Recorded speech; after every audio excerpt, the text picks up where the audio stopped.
అందంలో జుట్టు ప్రధానమైన పాత్రను పోషిస్తుందనడంలో ఎటువంటి సందేహం లేదు. రేడియేషన్, కీమోథెరపీ కారణంగా జుట్టు కోల్పోతున్న క్యాన్సర్ రోగుల్లో ఆత్మవిశ్వాసం నింపేలా విశాఖకు చెందిన బ్యూటీషియన్లు చంద్రకళ ఆనంద్ దంపతులు తమ జుట్టును క్యాన్సర్ రోగులకు విరాళంగా ఇచ్చారు.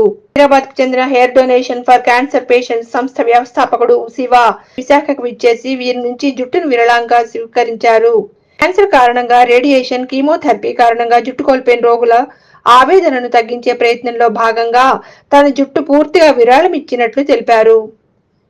క్యాన్సర్ పేషెంట్స్ లో ఆత్మవిశ్వాసం నింపడంలో ఉన్న ఆనందం కోసం తన తల వెంట్రుకలని పెంచి దానంగా ఇవ్వడం ఎంతో సంతోషంగా ఉందన్నారు.